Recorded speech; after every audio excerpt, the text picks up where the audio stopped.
This is Hard Parking, brought to you by Right Honda and Right Toyota out of Scottsdale, Arizona. I am your host, Jhae Pfenning. Coming up on today's show in studio. It's been a while since I've had any studio guest. Nobody ever wants to come see me, especially people like Byron. But Byron is actually here, but he's in the background because it's not Byron who's here to talk to me today.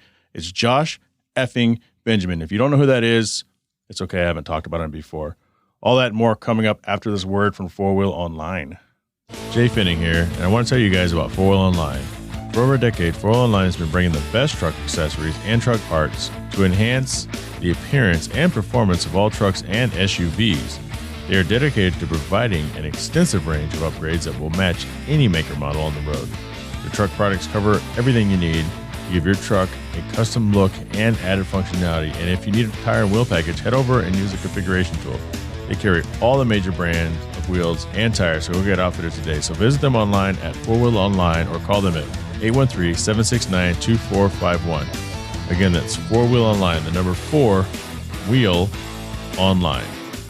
I did a little off-roading recently, and I'm going to have Jimmy from Snail Trail 4x4 coming up in another few episodes because that is what he does. He's a podcaster, the top 1% in the world, which is at least 40,000 podcasts better than mine, but also some Q&A and some car news as well. But Josh, welcome to the Hard Parking Studio, a.k.a. a spare bedroom at the end of the hall. Yeah, man. Thanks for having me. It's a pleasure to be here. I've known about your podcast for a while, so it's pretty cool to be here and talk a little bit about stuff.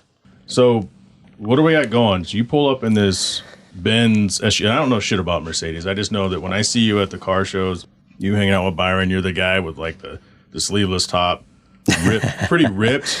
Got the nice. Oh, thanks, man. Nice hair and the cool shades. Yeah, no, it the hair took a while to get to that point. You know what I mean? A couple years, and it's hot out. It's Arizona. You know what I mean? So in all fairness, I'm not trying to flex anyways. But having the cut off shirt, it's just a little hot out. If y'all been to Arizona in the summertime, get up to 118, 120. This dude puts baby oil on before he go out. I'm trying to flex. I don't put baby oil on. Here's the deal, though. So when you wear shirts like that, there's two types of people typically that wear shirts like that. The type that they're not really trying to tell you that they're cool, but they know they are. And then there's the type that have no business wearing shirts like that. So I guess if I'm categorized only in two categories, I'll take the latter for the first one then, apparently. No, you're definitely the first one, and that's okay. I try to be, super humble and, I work out a little bit. People that know me, I know that I train a little bit on the side to have some clients and stuff like that. So for me, you know what I mean? I take pride in my health and eating right and exercising. But it's nice to be able to show off a little bit of skin every now and then, especially living in Arizona. Sure. So listeners, this guy looks good, man. It's just the hair, man. It's just the hair. The hair makes a difference. What's his face that plays Aquaman? Oh, man. I saw a post. Someone had posted on Facebook the other day. They took a bunch of famous celebrities and said, what would they look like without hair? Man, and he looked dumb as hell without hair. Yeah, I think he's got like 3 times the size on me. He's like 6 inches taller than me too, but that's something to aspire to. I think his name's Jason Momoa or something like that. Yeah. The hair also kind of hides that weird eye thing he's got going on. He actually, and it's funny. I thought I was the only person that ever recognized that little eye thing, but yeah, he does have a little weird eye thing going on. That's okay. So, what did you pull up in today? Because I heard you pull up, and I went and peeped you from the window. So I got a G55 AMG Mercedes, or AKA a G-Wagon. It's been a truck that I've wanted ever since I was a kid. And it's not a new one. It's a little bit old. The new ones are going for like, just a house and a half. You know what I mean? Yeah. But it's an older one, but it's what I wanted since I was a kid. And I sold my C63 AMG. Those of you that know me for that, I got rid of that and I got a lifted G-Wagon. And sometimes I think it's one of the biggest mistakes of my life when I see the gas station attendant every single day. Sure. But it's the smiles per gallon, you know what I mean? It makes me feel like I achieved something. And I like the truck a lot. It's not very fast. Byron's here. He just rolled up in his FBO C63, which I used to have. And now, he's cruising and having different type of smiles per gallon. I'm having smiles per gallon, like looking down at people at the stoplight down. You know what I mean? It's just different. So my tank is pretty slow. The thing is literally a Panzer tank. I mean, it's an awesome machine. The license plate does say Panzer. And like I've Does told it? Josh, It does, yeah. I've told Josh multiple times. It's also a marketing. It's a marketing mobile. I mean, it's a really. It is nice to roll up to a lot of car shows and everywhere I go and get a lot of nods and get a lot of looks, and you know, I don't need any ego boosters necessarily, but it's a nice feeling that people recognize something that they feel like it's cool. And I get it. I try to, you know, I like to think myself pretty humble about it, but it's a nice feeling to know that you've earned something for yourself, and other people appreciate that. I'm going to jump in real quick here. So as y'all can probably tell, my boy Josh, he's a really humble dude, really chill dude. And that's one reason why we've been friends for so long. But I'm going to brag on him a little bit. We're both members of Arizona AMG. And last year we went to the polo event. It's the polo party that they have in North Scottsdale every November. It's Josh is biting his nails right now. So I hear a story coming. The G-Wagon got more, it got more looks, broke more necks, and got more attention, particularly from the opposite sex, than the Lamborghinis that rolled in with us, the AMG GTs that rolled in with us, the 911 Turbos that rolled in with us, through all these because those cars, are everywhere. I mean, that car got the most attention. And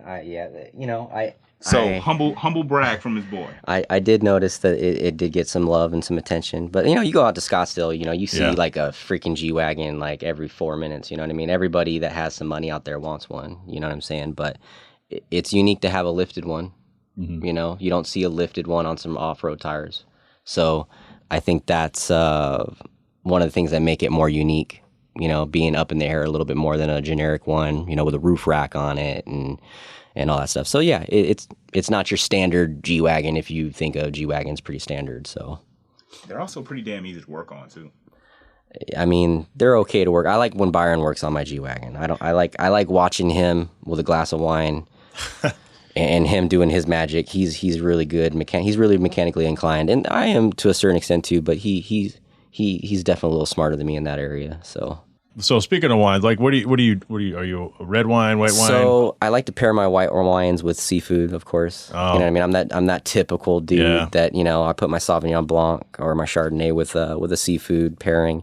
But I predominantly go to my red wines. I like my Cabs, I like my red blends, I like my Malbecs. You know, a lot of people don't be messing with the Malbecs too. Like some people are like, what's a Malbec? I'm like, it's a really good red wine. So I like my reds. Steak. Yeah, yes, it is. Got a thumbs up from Byron over there in the corner. Speaking of steak, that is something I have not had in a while. It just got me. I had a little bit of salivation when you said steak. Is it a dietary restriction or just you haven't had the opportunity? I guess I just haven't been around of getting it lately. Personally, I wouldn't say I've been doing fast food, but I've been doing like DoorDash a lot lately because I've just been so busy in the office. Like you have this beautiful, you know, studio in here where you do your podcasts, and I have a little small version office of this, and I feel like I've just been getting lazy. And you know, but like I said, I like going to restaurants. You know, grab Firebirds or some High Tide or something like that. But I just guess I haven't got my steak fix in a while. Doesn't sound like you go very far though, because you told me when you pulled up you live down there in that area, and those are both down there in that area. I mean, it's a hop street away. So, but you know, I try to be safe, you know what I mean? Because obviously, you know, you have a glass or two, you know what I mean? I try to be responsible and, you know, try not to pick something so far away and where I have to leave the G-Wagon somewhere and Uber home and come back for it tomorrow. So yeah, having nice restaurants literally across the street from you is a huge plus. He also burns half a tank of gas getting across. It does. Like literally, it'll be a full tank, and then I'll watch the gauge go to 3/4 of tank after I go to the restaurant across the street. It's crazy. It's well, if you guys are down when we get done here, we can go downstairs and have a pop. I would love try that. Something. I would love that. That'd be awesome. Another thumbs up from Byron. Yeah, Byron is a down dude, man. Like that's why I love this guy. He's literally like doesn't drink a lot though. No, you know, but you know, he's got some kids, he's got his wifey, he's got his work, you know, he's got some goals and stuff like that, and I really admire his work ethic and his success, and like he just got a beautiful new home out there in Queen Creek. I go over there and I like part of me is like super happy for him, the other part wants to like trip him when he walks away because he's got this really badass house that I kind of like low key as a brother want. No, on a real note, he's doing some amazing stuff. He's making some responsible moves, unlike me. Buying G-Wagons and stuff like that probably wasn't somewhat of the smartest thing, but when you got it and you do it, and YOLO, you know what I mean? Sometimes, in a educational, intelligent way, right? But yeah, Byron's doing some good stuff, so I'm proud of him. I respectfully disagree with that last statement. The G-Wagon was a smart move, like I said earlier on the show. It's a marketing vehicle, and where your career and what your passions are taking you right now, you needed a marketing vehicle. That is just all the things that you're gonna talk about in a few minutes here. That G-Wagon is part of that growth and that exposure. So again, another humble brag for you, because I think sometimes you're a little bit too humble. I hope so. Well, again, there's nothing wrong with being humble. I try, man. It's just one of those things that I'm blessed, but but I'm also knowing that I'm not where I'm supposed to be.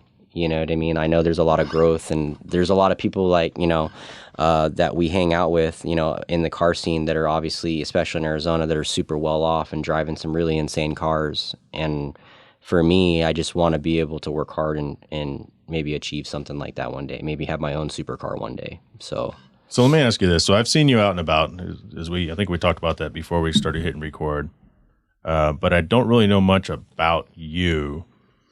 Tell me about you a little bit. What were your dreams? All that kind of stuff, and then we'll get into throttle and all that. No, I love this. Like, I've never really had the opportunity to really kind of like tell me where I came from and all that. So growing up as a kid, I've been in the car scene practically since birth, I would say. My mom's worked for Mercedes-Benz since I was a baby. She's worked there for about 15, 16 years growing up. My dad and mom were in the tuner scene in the 90s. My dad had a 97 Prelude. My mom had a 98 Toyota Paseo. By the way, if you don't know what that is, do not Google that. All right, do not Google that car. My dad also had an 89 Supra turbo that he blew with some mismanagement of the engine control and all that. So that sat in the garage for a while. But I was kind of around the JDM scene as well as the Mercedes scene because of my mom's work growing up. And all I ever wanted to do was own a Mercedes-Benz. That was, to me, we didn't live in like a really good neighborhood growing up, and my mom used to have her the chauffeur at the dealership used to actually pick me up sometimes after school to take me to her work because she couldn't get away. And my dad wasn't really quite in the picture a lot. He was in Washington State, and we were here in Arizona. And I used to just literally sit in Mercedes-Benzes. I didn't really know what they were value-wise as a kid, but I was sitting in $150,000, $160,000 plus cars and hanging out with the mechanics. So for me, I always wanted one growing up. I always aspired to have one. And I remember I just told my mom one time I was in the G-Wagon, ironically. And I was like, Mom, I want one of these when I go to high school. And she's like, when I go to high school. She's like, yeah, I said high school. Right. I said like in school, like when I can drive, I want one of these. She's like, yeah, well, you better get a really good job and this and that. And yeah, so now, being able to have a couple of my dream cars, being the C63 being one of them. And then now, not a new G-Wagon, but something that's still what I sat in as a kid. And now I have that. It's pretty surreal. It's pretty cool. And, now, funny thing, I am one of the individuals that run Arizona AMG. I believe we're over 500 members. Wow. And growing. We're not the most active club in Arizona because I feel like Arizona AMG members, the members come from all kinds of backgrounds, from 18 years old, bought their first $20,000 AMG, to doctors and very affluent business owners that own the craziest cars in the world, and their AMGs like their daily. Right. So to get them to an event is like literally like herding cats. You know what I mean? But we try to put on some big events, and we try to collaborate as much as we can with people to like get some of the AMG guys out there. But it can be hard, but we're like a big family, and I just love the Arizona AMG group a lot. I put a lot of heart into that group and into that club. And it's just kind of crazy coming from a kid that loved Mercedes to now, I guess, practically running the Arizona AMG club. So it's pretty what does cool. that entail, especially with those members? Because that's quite the spectrum. So, I mean, I guess the idea, when it first started, it was started by another member that moved to Hawaii and kind of passed the group on to me and another buddy of mine, Colt, and as well as Byron. And there was no real direction for the club when it first started. It was kind of more of like an informational page on Facebook. I had the dream of taking that group to something more official and getting sponsors and being a part of venues and events. And through that passion of wanting to be bigger, wanted to be something, not just a page on Facebook. We've been able to partner with, like the Polo Championship of Westworld, Scotts, that they do every November. We're one of the car clubs now with Lamborghini Arizona and Porsche and Highline Autos with Brian out there. He's a sponsor of the Polo Championship, and we're a part of that now going on, I believe, 4 years now.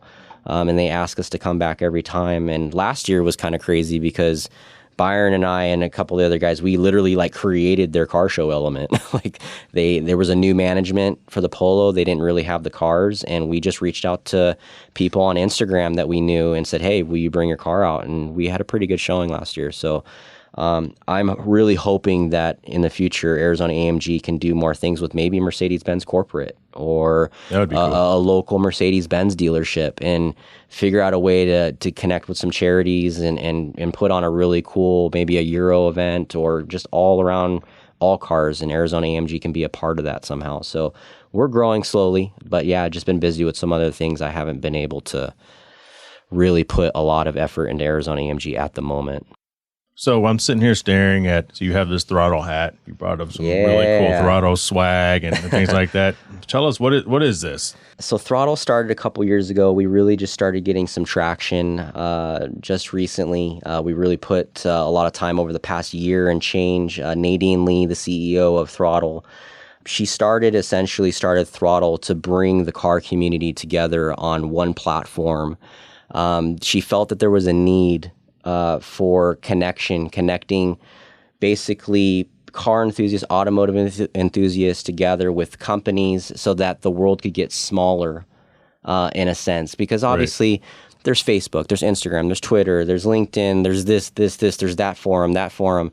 It can be a little chaotic out there, especially because there's nothing very automotive specific. So we felt like there was a need to build an application for Android and iPhone that people can literally log into, join, post pictures of their car, share their passions of cars, create events, join events, and also be able to connect on a more intimate level with like professional drivers and influencers in that world. So just creating a smaller world for people to feel that sense of community. And that's kind of what Throttle is. It's just connecting people to that love cars and love trucks in that world together on one platform through events and exclusive content that we put out on there. And it's growing, and we love it. We love where we're heading with it. We're talking to Mr. Josh Benjamin here in studio. So if you guys are interested in finding out exactly what that is as we continue to talk about it, go ahead and look it up, THRODLE, Throttle. Look it up, iOS and Android, it sounds like. Both platforms for sure. And we're consistently updating the application to do some really cool stuff. I'm not going to really give a lot of secrets out at the moment of what those things are. But it's okay, no one listens to this. Right. That's what you're saying. No, I think people listen for sure. But we're just super excited, man. We officially are sponsoring Formula Drift this year for the 2022 season. We're super excited about that. So for the first time, I went to Long Beach for round one, we had an awesome booth set up out there, just really sharing the love of what Throttle is all about. I literally just got back from Atlanta just a couple days ago for round two, and it was an amazing event. I leave for Orlando next week for round three, and we're just doing some amazing things. A lot of the drivers, the professional FD drivers, are on board with us, and we're doing a lot of really cool collaborations with them, a lot of exclusive content with them on the app specifically. Kind of like behind the scenes stuff, like a lot of stuff that if you're an FD fan and there's a specific driver, like JTP or Chris Forsberg or Federico or, Matt Fields or Michael Lessa and a lot of these guys we work with, and they're putting out some really cool behind the scenes stuff on the app. And we really want to showcase Formula Drift in a different way than people might be used to. You kind of see like that Netflix show, Drive to Survive kind of thing. That's a hit, right? That's a hit. Obviously, we don't have that kind of film crew, but our film crew's awesome. But we're trying to give people a different experience because that's what Throttle really is about. We connect people through the companies that they love, through the brands that they like, through cars, and then we fuel those experiences through special events and exclusive content. And through that, we've been able to, partner up with companies like Liqui Moly and FCP Euro and Link ECU, and we're doing some really amazing things with them into the future. And we're just excited, man. We're just excited about what the future brings, and we really want people to enjoy all the hard work we put into the app, because literally everything that's on that app, I'm an automotive enthusiast. I said, what would I want out of an app? What do I want it to do without all the noise of the ads and the Facebook and Instagram? Like, Facebook, Instagram's a million things. There's a million things going on Facebook, Instagram. We wanted to create something that was just cars, just trucks, just automotive, just engines, just the things that make us tick. So would you say primarily the driving force is not just the community, but it's getting people kind of behind the scenes access to motorsports? Correct. Yeah, Formula Drift, obviously, again, we're super excited to be partnering with them and sponsoring them this year. But our future goal is hopefully we can get involved in some other motorsport. And doors are kind of already opening for that in some kind of cool ways. We don't want to just be Formula Drift known. Sure. That's obviously we chose to partner and sponsor Formula Drift for 2022 season because it does have a huge youth following for that motorsport, and we want to be able to show what Throttle can be for that youth, that age group. And obviously, as we know, there's a lot of rifts going on in the car scene right now. It's hard to create things like Cars and Coffees and events because things are kind of getting ruined. And it really breaks my heart that I hear about these things happening. And if we can show, from the youth up, that there's a positive outlet and there's a way to do events right and create the event through the Throttle app and do it the right way. And enough with these type of illegal type of pop-up meets and close-out meets and stuff like that. It's just going to allow us to do more fun things in the future and create better events. And then maybe we can start getting more local police support and more people wanting to allow us to host those events. And that's what Throttle's all about, is doing it the right way and doing it clean and giving place a sense of community where they know where all the events are through the Throttle app. But it starts at the youth. It starts at the youth and goes up. You know what I mean? So that's why we felt like Formula Drift was the perfect place to start and then work our way up from there. No, I like that approach because you're partnering with an existing body where you don't have to necessarily do all the policing either. Like there's set things. Mm-hmm. One of the biggest challenges we all know with some of our local meets, even the ones with the greatest intentions, is you just can't, like, how do you mitigate the person who's like, woohoo, and just, rip ass out of there? Because that's what ruins it for everyone. I agree. And there's some things going on with the app itself when creating events, being able to register for events, whether it's a free event or a paid event through the app. You see who's at your event. You see the build. They put the car in their garage, and you can literally join an event using your car. So you create the car within the app. For instance, we'll use your first gen NSX that you have. And I'm sorry I bring it up. I'm sure you miss it. But you create that car and you put the modifications, you put everything that you want to, pictures of the car. You can literally use the car as a user to join an event. So that build is in the event. So if you say you're going to a local Cars and Coffee with that car, we know what that car is. So if something bad happens, a bad egg goes to that event and you see who that was. You see, that car. They're not necessarily sneaking off if you're trying to do a controlled, sanctioned event. So that's an option for people through the app. And that was one thing that I really wanted to make sure was implemented in that, so that we could have that type of sense of whoever's running that event. If it's you running a One Auto event or a special charity event, you're like, hey, you need to register through the Throttle app. If you don't register the throttle up and you don't show the phone when you go to the two people letting you in, you don't get in. Yeah. And if someone goes there and does a slide out and hurts somebody, you're like, dude, you know exactly who that build is. You have their email address. You have, and to me, that was just, and I know some people were saying, oh, that's a wasted time. I don't want to do that. I just want to show up. And the problem is we're here now because a few people ruined that. So and continue to ruin and it. Continue Yeah. Exactly. So yeah, it is I'll admit it is a little bit of an inconvenience. There's a lot of other fun things you can do on the app, but it is an inconvenience to register in that formal way. But hey, if it allows us to continue to do car events into the future, I'll inconvenience myself if I can be a part of what my passion is and be with people that love this the same way that I do.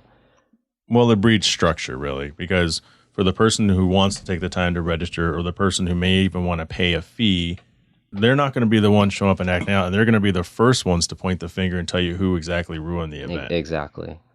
I agree. And I'm tired of hearing about, I'm not going to say anything about types of makes or models because that's not fair.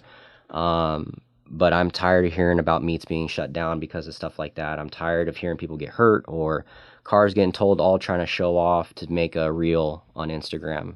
It's enough's enough. You know what I mean? We Arizona, there's a lot of leaders in Arizona car scene. Mm-hmm. A lot of us need to really come together. And, I don't care how cool you think you are, or who you are, or what sponsors you got, or what build you got. A lot of us need to come together and start doing cleaner events so that they don't get eliminated. And, like I said, I'm trying to do a local cars and coffee myself and create that and do something for charity. And you won't even imagine the red tape that I'm trying to go through just to get an approval to do something in a parking lot. And it's a shame. Let's talk about that in a second. Looks like Byron wants to say something, then we're going to break for an announcement from Anchor or AdSpot or some shit. I don't know. Just want to jump in really quick here. I actually really like the idea of having to register for meets and registering with your cars. And I think another thing, and kind of bringing it back to the community aspect of Throttle, I can't tell you how many times I've gone to a meet, saw a build I fell in love with, or, met some cool people. But let's say I didn't get their contact information, or I didn't, I saw a car I fell in love with, didn't get a chance to meet the owner, and then they pulled off and never got a chance to see him. With that, I could look up and just reach out to the person. Hey, man, or hey, lady, I love your build. I love what you've done with it. I love to just kind of learn more about it, whatever, and then just help build that community. So I think it definitely helps the control and the regulation and the, keeping the meets that we love alive. But I also think it's a way to bring community together through the thing that we are there for, right? The cool builds, the new builds, whatever it is that drew you to that event, you get to be more plugged into it and not, I didn't get their Instagram, so crap, I missed them, Profound words from the great Byron. We'll be right back.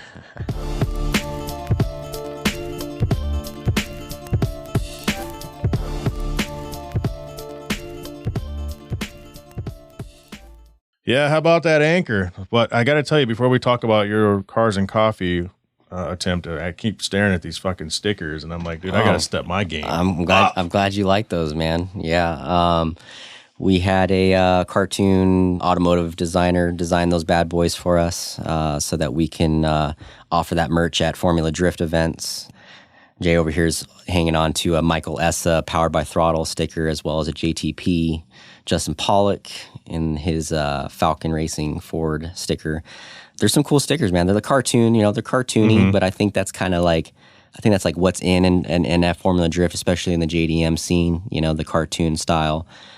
Personally, it's funny because Nadine actually laughed at me when I told her I stole the first sticker of the JTP and I stole the first sticker of the ESSA one, and I put them in a clear foil and I zip locked it, and it's in my office on my That's on my awesome. shelves so that it makes no fingerprints. Perfect, because you never know if those bad boys would be like limited edition one day or something. So it's just a sense of pride because it says Powered by Throttle on them, and that's our collaboration with those drivers. And it's nice to keep a little bit of memorabilia for yourself so that they're not all gone and you're like, oh crap, I didn't get one. Yeah, these are super cool. Yeah, I'm glad you like them. What do you have going on here locally? What are you trying to put together? So, I feel I feel like there's a need for a bigger venue here in the East Valley. You know, I don't want to give too much secrets out before someone swoops in front of my feet, but I'm working on a couple different venues at the moment, trying to work a way in. There's a lot of red tape of how am I doing it, who am I bringing on, and whatnot. I literally just sent an email out before I actually headed here. Basically, after 50 emails of back and forth, I literally said, like, hey, look, this is either green light or red light. Like, I don't want to take any more of each other's time. Mm-hmm. But I feel like there's a need for something bigger here. Truthfully, I got inspired by Brian at Highline Autos, Cars and Coffee at High Street. And him and I have been in close conversation about my ideas here in the East Valley.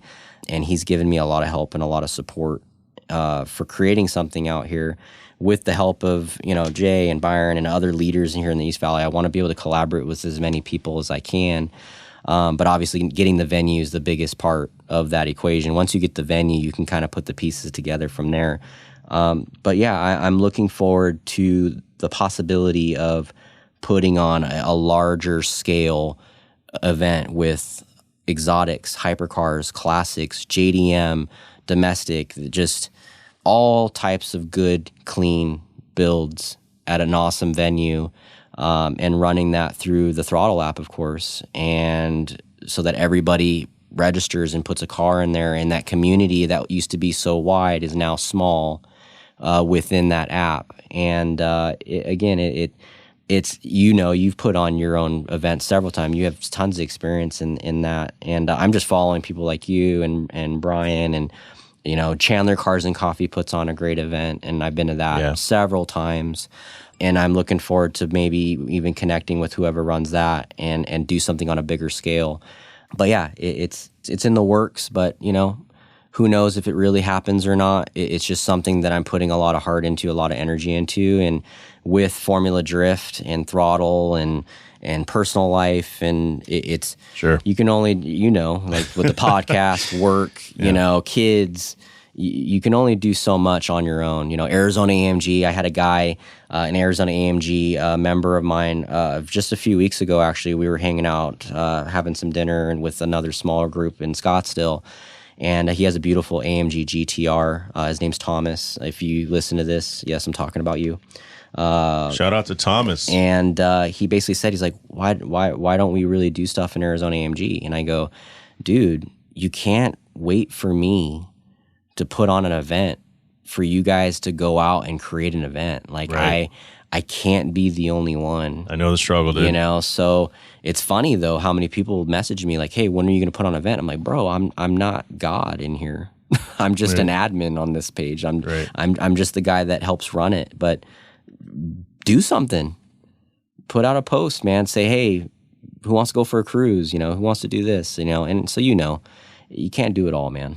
No, I totally understand that, dude. I think it'll be awesome. I know it's a huge challenge getting business owners to even buy in at the thought of having a bunch of cars there, because the perception and the non-car people think, whoo, I think we're all the same. And there's so many different facets to what it is we do. I know. And my idea is to try my best to just bring in just the quality, and not necessarily just quality builds, but quality people. Quality people. That's what you know. Is.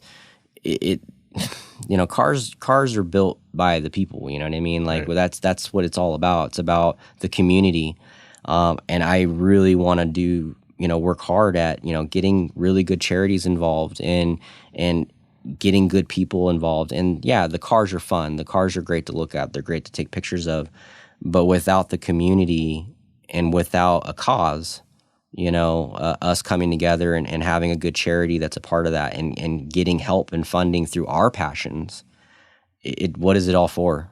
Right. Is it just a contest of, you know, who has the most expensive wheels and who has the best build? And for some people it is. You know, and that's and if that's their thing, then that's great. You know, that's what makes them tick. You know, for me personally, what makes me happy is knowing that everybody's having a good time. We're all laughing. We're all talking about people's builds in their cars, and the cars are just a little magnet But the people, us, the conversations, those are the memories. We don't ever really remember much about the car, but we do remember the conversations we've had, And so that's what's important. Hold up. I mean, everybody in their phone, if you look in your phone book, it's like so-and-so and then the car that they drive. Yeah. Until you get to know them. No, yeah. No, seriously. So it's, yeah. You know what I mean? Like I was probably, for most people, like, oh yeah, Josh who?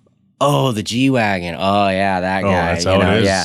And that's okay. Yeah. And that's cool. I'm okay with that. You know what I mean? But again, I want to be able to bring people closer together and build relationships and make connections, because that's what Throttle is all about. That's what I'm all about. And that's why I'm so passionate about the app, because I feel like it's a good tool of bringing people together and giving people what they want, at least in the automotive world. I'm definitely going to download it and look into it and have some ideas and love to try to support. Yeah, and if it's not 100% perfected. You know what I mean? We're continuously... Nothing ever is. Yeah, we're continuously... Yeah, look at Instagram right now. Like, a company that's worth how many billions, like the freaking thing doesn't work for me half the time. So, it is what it is. But, yeah, I think Throttle is going to be amazing. And it's going to be amazing for the car community, and that's why I push it. It's not some type of cash grab or anything like that. It's a social app. Sure. It's just something that I can't even tell you how many hours I put into that app, just noting and developing and you develop the app. So we have a development team that actually codes and does the stuff like that. I'm not that intelligent. I have a hard enough time doing simple tasks as a human being, let alone code something. Coding is hard, man. Yeah. But if you can be the brainchild, the driving force, because the coders need direction. Sure. And honestly, just Nadine and I know we've spent countless hours late night just what needs to be fixed, what needs to be done, how does this need to be done? And that's because we want something that people feel a sense of pride when they log in. This is our app. This is my passion. When your wife's yelling at you about something and you're on the couch, you're on Throttle. You're like, hey, quiet, woman. I'm liking cars right now, and she knows that you're not on Facebook or Instagram DMing somebody that you're not supposed to be DMing because you're on a car app. And hopefully that doesn't happen on Throttle either. Man, this chick's ride is dope. Yeah, because there's... Let me go hit her up real quick. Yeah, there's women enthusiasts out there too, so hopefully it doesn't become some type of automotive dating app or something. Sounds like you can make a lot of money with something like that. I mean, I have to pass that through Nadine and see if that's something that she wants to, redo. But for now, we're just going to stick to the events and people being able to share their cars and all that, so... Byron, you're leaning in. Well, that took a turn real quick. No, but all jokes aside, when you go to the app and when you check it out, I've been using it for a little while now. You can see the work and the passion that's put into it. You can see the refinement. You can see the attention, the detail, the attention to detail. Can't talk today, and the quality of the post. I mean, the quality of the content that people are putting on there, and the whole thing Josh mentioned earlier about having a garage and having your car. I mean, your cars. It's almost like, instead of you, the person, like you are the user through your vehicles. Like your vehicles is what has the profile, and it's really cool because I mean, I know you see on Facebook, there's always the person that has a car as their like profile picture or something like that. Well, now there's a place for that, So, and I've seen the evolution in the app and their stage 1, they're in their stage 2 or stage 3 of it, and new features are being added. So, I mean, again, you can tell it's built by somebody not looking to make money. It's somebody who's looking to create a community. You guys want to get into some car news? Let's do it. Let's do it. From Insurify, and this is the 5 biggest car insurance myths. So we're going to talk about that. Okay. Insurify tested over 1,000 American drivers on their car insurance knowledge. Here are the results. First off, before we even go over this, you see when these funny skits when they're asking people on the street questions and the people on the street they're just clueless. I always wonder how many people did they cycle through before they found these idiots that they kind of stitched together. So I'm wondering if that's what's going on here. So the number one myth is everything is covered by comprehensive. You can't talk today, Byron? Comprehensive. I can't fucking talk today. Comprehensive. Myth number 1 is everything is covered by comprehensive insurance. 78% of drivers falsely believe that comprehensive coverage will help cover the damage done to their vehicle in the event of a collision. Now, that's collision. Mm-hmm. They're different things. Right, exactly. I mean, if you read your policy, which I don't know how many people do, yeah, you can see the difference there. Yeah, a rock chip. Fuck, if your car's not moving, comprehensive. Said, despite its name, comprehensive coverage did not cover all vehicle damage, yet nearly 8 out of 10 drivers incorrectly answer that comprehensive would cover them in the event of an accident. In reality, comprehensive coverage specifically covers damage unrelated to a car accident like theft, vandalism, or natural disaster. If your car is not moving, comprehensive. Mm-hmm. Myth number 2, bodily injury liability covers a policyholder's own medical bills. 52% of drivers falsely believe that bodily injury covers their own medical expenses from an at-fault accident. No, it covers the other people. What do you guys think about that? Mm-hmm. Well, so it's in the title, liability. Right. That's the key word. You don't take liability out of yourself, Josh. Mm-hmm. Josh might be one of those 52 people. Yeah. He's like, fuck. I remember taking this shit. 6 months ago. You know, for me, it's like all this is doing is giving me flashbacks when I got rear-ended. Tell us. And you know, the other driver had $25,000 of his liability insurance, and I maxed that bad boy out, and I should have got like another 12 grand or 13 grand or something like that, and then it had to default to my insurance, had to pick up a portion of it, and it was this big old ordeal. So this is giving me this bad memories of other stuff, you know. His insurance was like, you hit what? Yeah, no, it was funny because it was a Chrysler Town and Country. It was a Chrysler Town and Country on the I-10 in the tunnel, and the dude just slammed me in the C63, and yeah, I had bad neck injury and all that. But yeah, his insurance probably did spit quite a bit because the damages alone were 19 grand, I think 19 something thousand. And based on the repairs, and then for myself, just getting my attention on that, we totally maxed out his policy. It was supposed to go quite a bit further than that, but it didn't. So, which reminds me, what do you guys think about the minimum? What is it? The minimum coverage being, I think it's $10,000. Is it $10,000 here in Arizona? $10,000 minimum is the law to have coverage. Doesn't pay for a lot. I know, that's what I'm saying. As someone who's been hit by someone who only had the minimum coverage, as someone who's been actually in that situation, yeah, that's not covering shit. I don't think that's cool, man. When I had my Mustang, I got whacked by a dude who had minimum coverage. I actually felt for the guy because the dude who was driving didn't actually have a license. It was his friend's car. I think it ended in him getting deported, and like I felt bad. I was like, I don't want anybody to lose their livelihood over an honest accident. But yeah, my insurance was like, okay, yeah, we're gonna have to cover the rest of this. Yeah, it was like a 16 grand repair on a car that I owned at that point for 2 weeks and had 300 miles on it. That's crazy. Yeah, I don't know. What do you think it should be at? The minimum. I mean, I personally, call me crazy, I guess, but what does the average new car cost? $30,000, $35,000. I think $25,000 is like a minimum. I think I like, you know, I know some people might be like, you're crazy, but like, dude, a new Honda Civic is $34,000, $35,000 some odd dollars nowadays. Like, you know what I mean? Like, all right. So we're talking liability versus medical bills liability. Correct. Yeah. And overall, I feel you, but the problem is we're talking about medical. Medical. I think that starts at 50.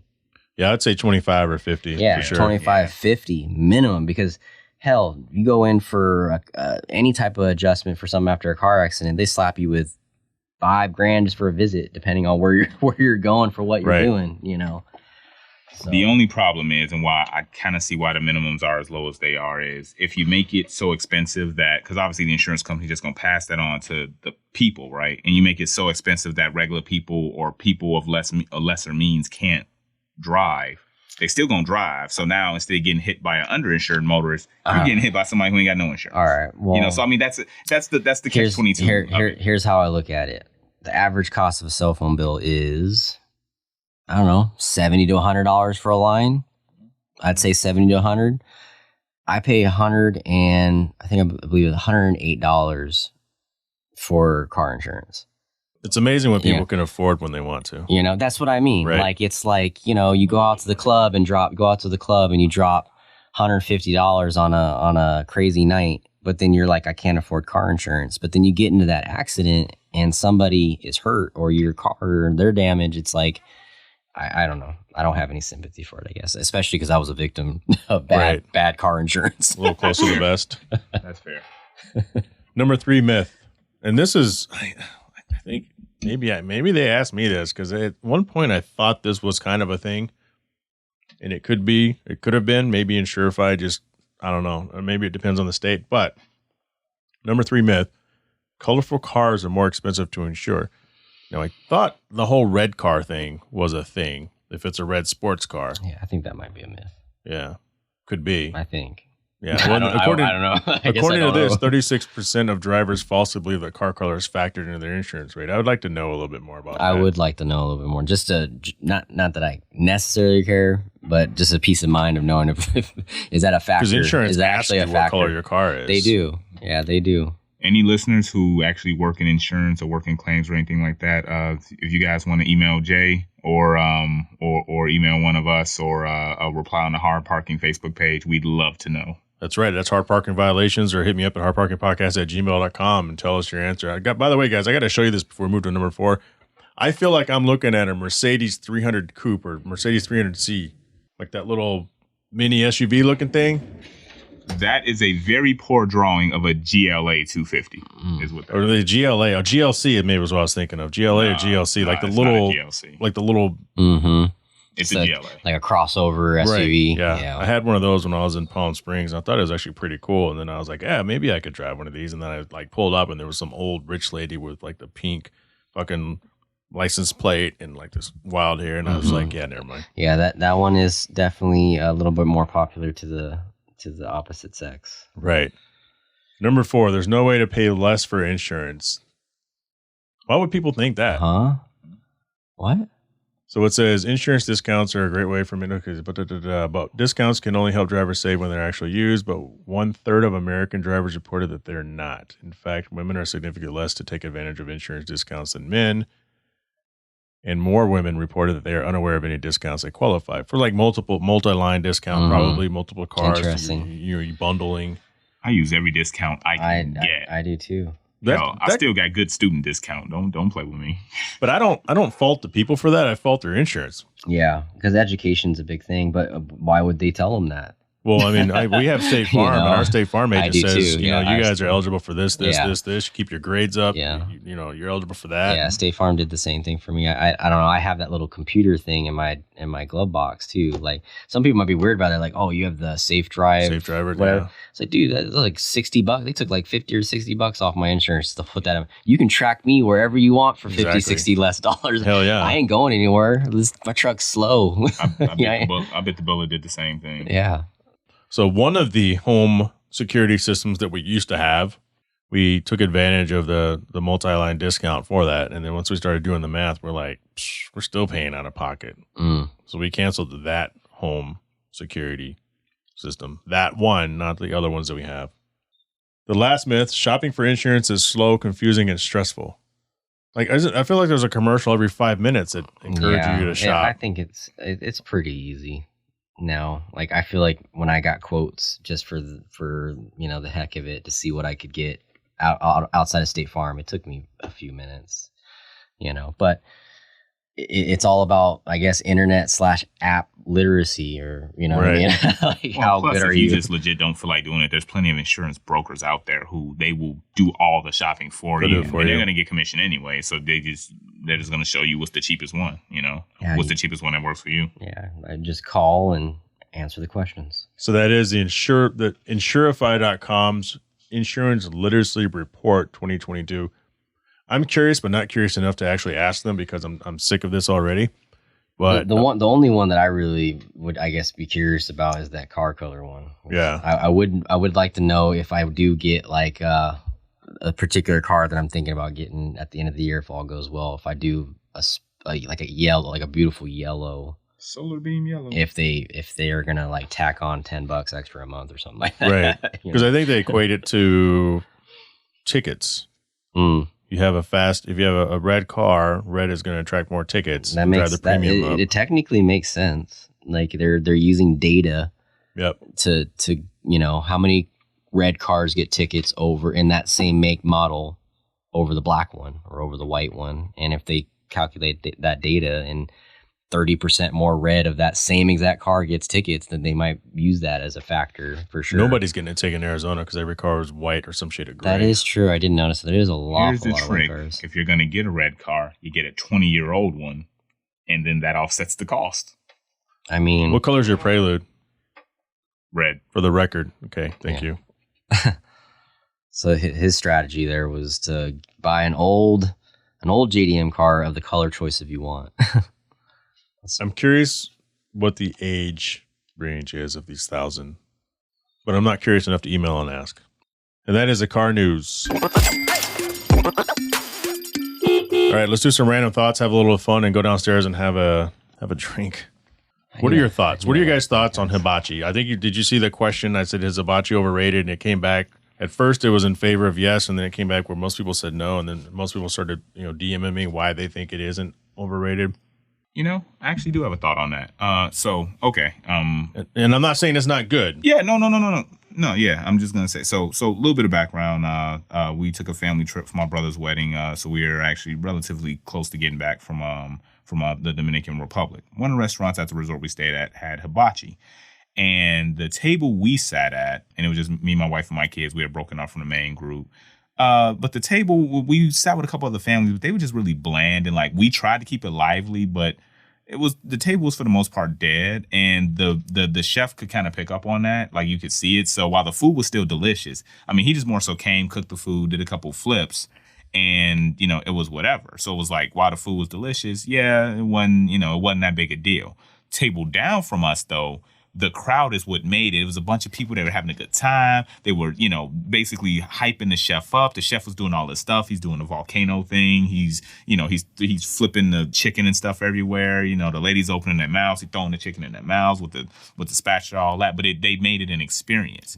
So I'll say it's like anything. It's what you make it. A lot of those hibachi chefs take, all props to them. They are highly skilled chefs. They've mastered their art.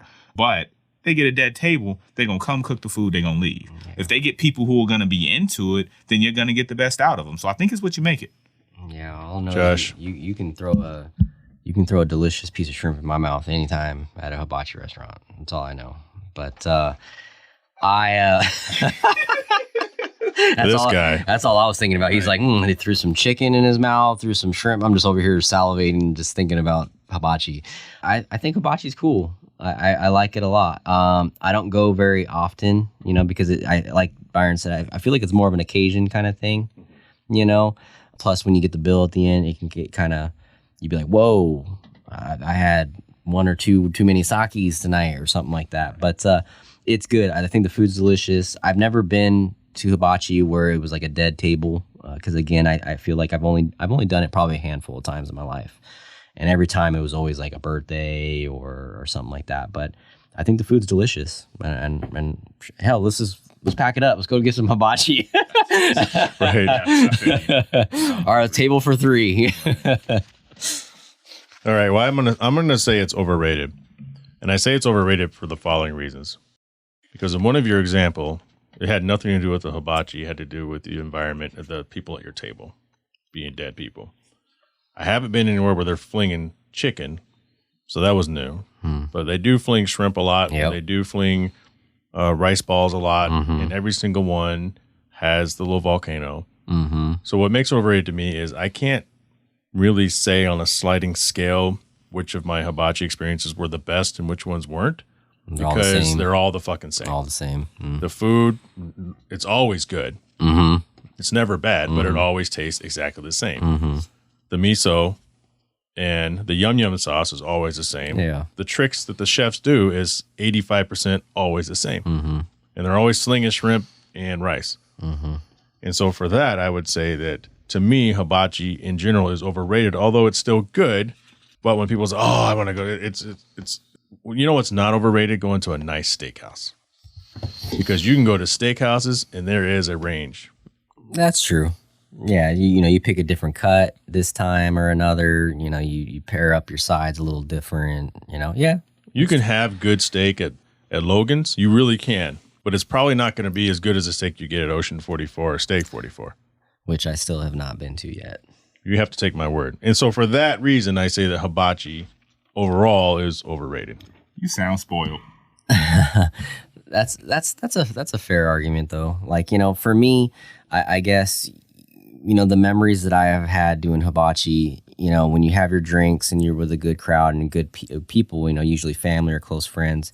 Yeah, the tricks are the same and all that, but I think it's those memories, of, someone flinging the shrimp and it hits you in your eye. It didn't make it in your mouth and everybody starts busting out laughing.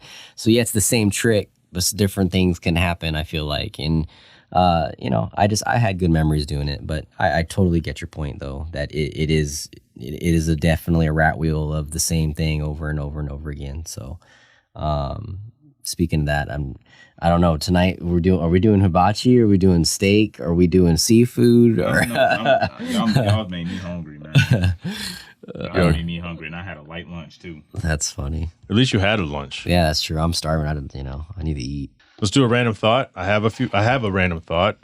Each of you, do you have a random thought? Just think of something. So basically, the random thought is anytime you're out and about and you're like, what the fuck? So I usually like to jot mine down. I guess I haven't really. I don't know. I guess I thought, the wet. I guess I did have kind of a random thought. I'm going to Orlando next week. And I guess a random thought was, I wonder what the temperature is going to be like. And that was like a thought to myself. And I didn't look it up or anything. I was like, I wonder if it's going to be, hot or windy, because I got kind of shocked when I was in Atlanta. Everybody's like, oh, it's hot Atlanta. It's going to be hot and humid. Atlanta, yeah. Dude, it was windy and cold. it was extremely cold and windy. So I just showed up at the wrong date. So I'm wondering if Orlando is going to be like hurricane when I get there, or have you looked it up yet? I haven't even. I just random thought. It was a random thought that I have not followed up on. He has literally 2 different cell phones sitting here that have access to the world's information. See, and I don't even know. That's true. I don't even know what to say to that. I can't fault you because I have all this technology sitting around me, and I think I've mentioned it on a prior show. I literally have a desktop planner, like the giant one that teachers have. And that's the only way I keep track of everything. In fact, I wrote your name on there a few weeks ago. Oh, nice. See that shit? Yeah. But you know what? That's legit, though, because when you write something down, and you program it to memory. And I'm usually good at that myself. I brought my notepad. We got a fellow throwbacker. Yeah, like, and it's so funny how many people say that. Why don't you just type it in a computer or write it in your phone? And like, I have like Google Keep and I use those things for certain things. But like you said, I'm an OG, when it comes to, not even pen and paper. I'm pencil and paper. I am old school. I use erasers. Some kids are out here like, what's that? What's an eraser? No, but I totally feel you on that, though. I mean, writing something down does something for committing it to memory. Yep. I mean, I still make my kid do her homework in pencil and paper. She's like, well, Daddy, can't I just type this? No, and you need to write it because then you're going to learn it. Yeah. You're so antiquated. You don't learn shit in school writing nothing. You just get angry at your parents for making you do long fucking math. Yeah. So when you graduate and you get a job in the real world, you have to have a boss that says, show me the work. Right, yeah. Yeah. I've yet to have a boss that said that too. Yeah. Well, I mean, my random thought, and I have this thought quite often. I don't understand what makes people decide to be rude, like just being rude to somebody. Like, if you're in the store and you hear somebody yelling at an employee or yelling at the cashier, or even if they're not yelling, like getting snooty or like irate with the person, I'm like, and I always want to just say, like, they don't set the prices. Like the lady or the dude behind the register ain't stocking the stuff. They're not driving the truck. They're not doing that. I understand you're annoyed. Why are you getting mad at them? I just never understood being rude to the frontline worker in whatever it is, restaurant, grocery store, what have you. Like, they're not the boss. They don't control any of that. Why are you being rude to that person? I hear that a lot. I say it's probably, unfortunately, the mindset is they're the front line of defense. Right. You know what I mean? So when someone's frustrated about XYZ company or building, it's the first logo that they see on the shirt. And it doesn't make it right at all. I 100% agree with you, but it's one of those things that, they're the first line of contact, you know what I mean? So again, it's not right, but it does happen. Yeah. Speaking, I guess, I don't know if I should even be really going on this topic, but I guess like going back to Formula Drift, there's pro drivers, right? There's pro and pro spec, pro and pro spec drivers. And some of these pro drivers that I've had the opportunity to build some relationship with and get to know, like most of them are just amazing people. They're just super nice, super humble. They're always looking to find a way to collaborate and grow their brand and see how they can help you. And there's a few. That, fame and YouTube clout and their branding has given them a certain type of, and I'm sure, and this is everywhere, right? This isn't just FD. This isn't just motorsport. This is just people that have a sense of success in a certain workplace are pretty rude, man. Like this, I never understood that either. Just like when people are nice to you and you just talk to people the right way, how do you have those type of snippy, snouty type of, I don't know. I just for me, money, success and all that, no matter how much I just always hope, for me at least, if I do achieve that type of level, that, I have friends, like Byron and, like Jay and just good people around me to keep me level. Because some people just let people get out of control sometimes. Like they just let them go bonkers, YouTube, just, are you even talking to me? Like, you know what I mean? It's like, dude, I've just said hi or something like that. Well, it's like never, I'm a fella give you shit. never forget where you came from. Yeah. So. Yeah. So my random thought before we get out of here is, when the fuck did a Filet-O-Fish sandwich cost $5? Wait, what? What? So the other day I was bringing my mother-in-law home from no, it's right. I was bringing my mother-in-law home from church, and she wanted to stop by McDonald's and get a sandwich. I said, "What do you want?" A Filet-O-Fish. She loves a Filet-O-Fish. So that's all I ordered, and I pull up to the window, and the guy's like, "That's $5 something." I'm like, "We didn't get the value meal. We just got a Filet-O-Fish, just a sandwich." He goes, "Yeah, $5 something. I don't know, it's $5.30 or whatever." I go, "But that's just a sandwich." He goes, "Yeah." So what the fuck? Wow. That is one expensive sandwich. I feel like it was like $1. Yeah, well, it was like, I feel like it was on the same menu with the spicy chicken sandwich. They were both like 99 cents, or maybe it was $1.59. But when the fuck did a Filet-O-Fish sandwich? And no, I wasn't at the airport. That was actually funny, because that's where I would expect to pay $5 for a fucking I didn't know. Filet-O-Fish. You might have accidentally took a wrong turn, and Chick-fil-A might have added a Filet-O-Fish to their menu, because their sandwiches are like $4 or $5, something like that, didn't they? Bro, they probably like 6, 7, 8 right now. Yeah. Yeah, and it doesn't make any sense, and because when you go to like Jack in the Box, you expect the sandwich to weirdly be $5 or $6 before the adding on the meal. Now your value meal is not. I don't even know why I'm calling it a fucking value meal. But your meal is not $7.99; it's $13.46 or whatever. It's like, what the fuck? These are Long John Silver's prices, man. That's funny. Oh my gosh. I guess it's time to go back to Long John Silver's. No, time to go fishing. But it's funny. It's actually funny that you mentioned that, because when I was at the airport the other day, and I was, I had a little bit of time in between my flights, so I was like, I'm gonna give myself a little glass of wine, right? Just before I hop on, just kind of level me out. I get kind of eerie before flight, that speed and lifting up. I always have bad thoughts of like these shows on Netflix and stuff of planes and crashing and stuff. So nice little glass of wine levels me out. So I went to the restaurant. I asked just for, what was it? I think it was a 9-ounce glass of I think it was a Sauvignon Blanc, because they were out of the Shard. So I said, I'll do a Sauvignon Blanc.